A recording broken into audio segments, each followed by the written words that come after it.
Hello everybody again. Today what I'd like to talk about is some psychological aspects of trading and some of the stuff that I suffered from and didn't suffer from. I'm just going to pick on 5 for now. First one, FOMO, fear of missing out, was huge for me, huge. I was just pressing the button left, right to centre because I was just so scared of missing a trade. And obviously that's no good for you. I mean, the account was dropping and dropping and dropping.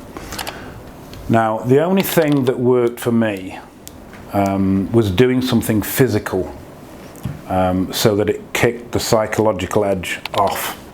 And what I did was basically take the dog out for a walk, get in the car, drive for half an hour, walk the dog for an hour, half an hour drive back. That meant that I didn't basically press the button.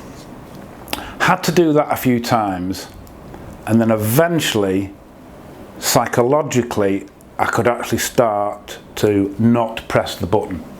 But again, didn't happen overnight. Took a bit of time, took months. Took me a good few weeks of driving, going out, ignoring it all, and then eventually I could sit there, slowly but surely, I could let a trade pass, or let a setup pass, and just had to peck away and peck away and peck away slowly, because none of the psychological problems that I had, or that probably you'll have, you'll do overnight. There's no chance of that. All right. So either you have to do something physical to start the ball rolling, as I did, or the mental strength that you'll need is immense. But once you do it, you know that you can do it, and you can just carry on doing it, but it'll be very slow. Okay. Along with that, FOMO was overtrading.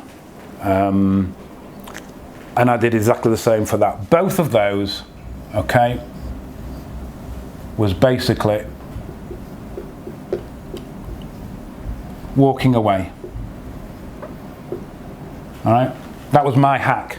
That's the only way at the time. I mean, this was years ago. It's the only way I could do it.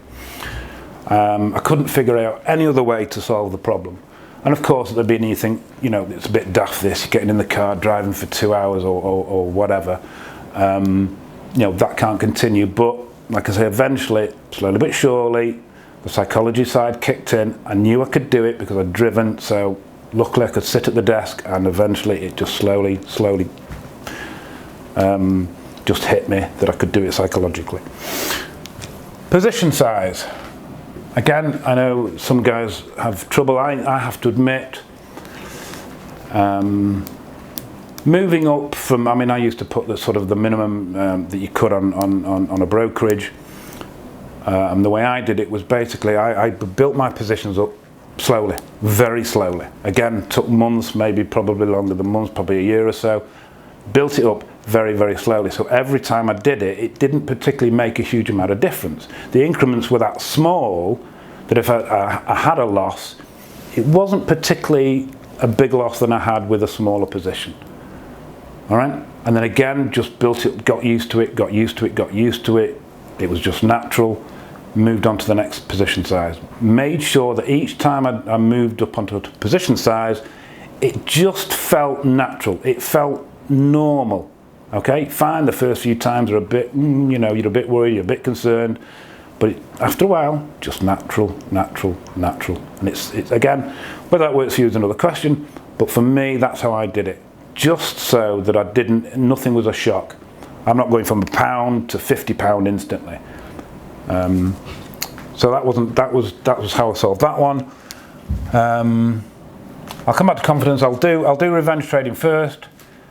Never suffered from it. Now I do know that Mark, he suffered from it, and he found his hacks and got over that. But I have to admit, revenge trading never troubled me, not in the slightest. If I lost a trade, not interested. It just didn't bother me. This probably for me, confidence has been the biggest issue out of all of these, and obviously there's some others. But confidence for me, took me years, absolute years, to get any level of confidence within trading. The first time I noticed it was actually through, and again this was something that Mark and I did donkeys years ago, was I ended up doing a trading journal. And it was the trading journal that showed me that I had lack of confidence, because the trading journal showed me that I was getting into trades late.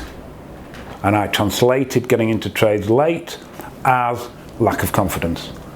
But that one took me years to get over. That was very, very small increments all the time. And it didn't, and it wasn't anything to do with losing trades.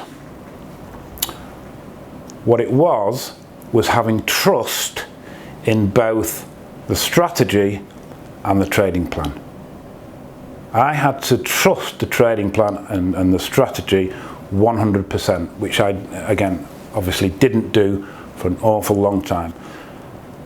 From being a new trader, I've always been into sort of patterns, candlesticks, that sort of thing. I've never been into indicators, that sort of stuff.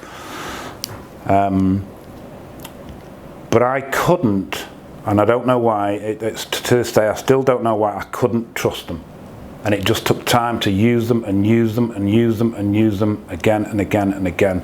And eventually over time I managed, and I have now got confidence. I don't have any issues with trading with confidence whatsoever. And it's got and it doesn't matter whether I have a losing streak, not interested. I have now managed just to trust the strategy, full stop. So if I have a series of losing trades, I'm not interested, because I know the strategy will come back and will eventually work, along with the trading plan. Now the trading plan, again, that took an awful long time to get together. It keeps getting tweaked, this, that and the other. But if you want to make it as a trader, or I should say, an awful lot of the traders I know, okay, that is what they have in bucket loads. Absolute bucket loads. Complete and utter confidence. They don't doubt themselves, they don't doubt the strategy, they don't doubt the trading plan. And I think that is, it's not the only component, but I think that is one of the big, big components of becoming a profitable trader.